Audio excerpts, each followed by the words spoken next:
But the daily White House briefings are back. And on Wednesday alone, there were briefings not only at the White House, but State Department, Pentagon, a virtual briefing by the Coronavirus Task Force, officials taking questions and answering them from reporters, not walking away after some kind of brief statement or temper tantrum, or tweeting out short bursts of information, or just not bothering to show up at all. The briefing is back. One key Biden administration official answering questions on Wednesday was the freshly sworn-in Secretary of State, Antony Blinken. He talked about some of the biggest foreign policy challenges, like arms sales to Saudi Arabia, a potential new agreement with Iran, and the relationship with China. I think it's not a secret that the relationship between the United States and China is arguably the most important relationship that we have in the world going forward. It's going to shape a lot of the future that we all live, and increasingly that relationship has some adversarial aspects to it. CNN's Ivan Watson standing by live in Hong Kong with more on the adversarial aspects that are affecting China's neighbours as well. Ivan.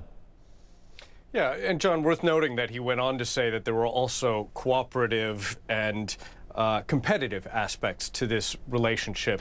But for sure, the tensions in the region are higher. There does seem to be a feeling out period going on between Beijing and the new Biden administration after the acrimony and just the sheer hostility that was underway between Beijing and the outgoing Trump administration, which got slapped with sanctions as Joe Biden was being inaugurated and sworn into office. But as far as the adversarial side of this, you see that reflected in the posture, for example, of the U.S. military here in Asia. This is a sneak attack.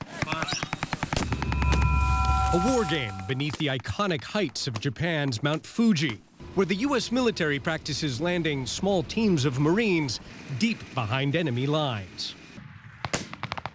The scenario imagines they're raiding an island in Asia and blowing up missile launchers that threaten U.S. warships. What we're training for specifically here is a peer or near-peer competitor who has advanced weapon systems, who has the ability to conduct targeting via satellites. After nearly 20 years battling insurgents in Central Asia and the Middle East, the U.S. military is training to fight a much more sophisticated enemy in Asia. Is Asia in the midst of a power struggle right now? Yes, the short answer is yes. This is now the center of gravity for influence in global economics and politics. China is seeking to be a dominant power, almost an imperial power, and many countries in this region don't want to see this dominance happen.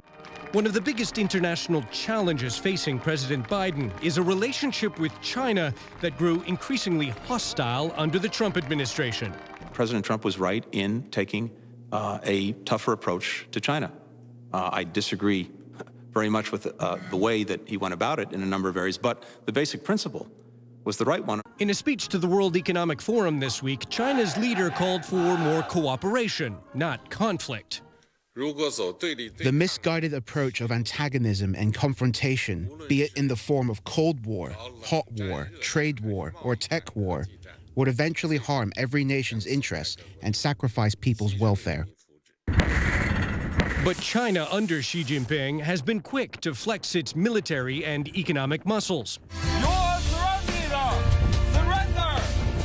Using its growing power to intimidate neighbors, says Richard Heidaryan, a political scientist and author from the Philippines. I mean, China is at loggerheads with practically all major neighbors with the exception of Russia, right? And I think that says a lot about how China is also mishandling its foreign policy and its relations with other countries. Look at these points of tension. Taiwan, where the island's military has scrambled to meet increasingly frequent overflights from Chinese warplanes.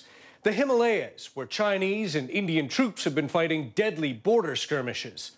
The South China Sea, where the U.S. and other navies have stepped up their own naval maneuvers around China's man-made islands, which are part of Beijing's strategy to claim virtually all of the sea for itself. and the East China Sea, where warplanes and warships jockey around islands claimed by both Japan and China. All potential flashpoints in this regional power struggle. The competition in Asia also involves trade, technology, and even public health. The world is watching to see how Biden confronts this complicated 21st century contest. So, John, part of Trump's legacy here in Asia that he's leaving Biden is this much more confrontational approach to China, with the accusations that China uses its economic might to punish other countries when it doesn't like what they're doing politically. But clearly, the Trump administration's erraticism, the fact that it was so unpredictable, it pushed smaller countries here in the region to recognize, many political scientists here say, that they kind of have to take their own defense more into their own hands.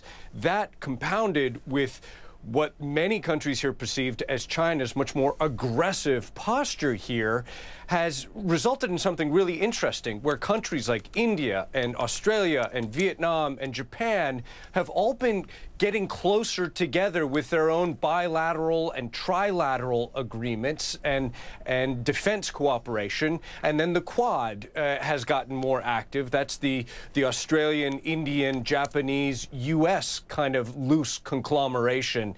A real question will be, will Biden follow through on his pledge to continue challenging China, but also to shore up the U.S.'s alliances here in Asia? And as we all know, Biden already has some very serious challenges to deal with on the home front, probably first.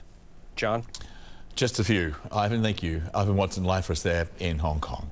Well, on the Iran nuclear treaty, the new Biden administration says the US will consider rejoining the international agreement once Tehran is in compliance.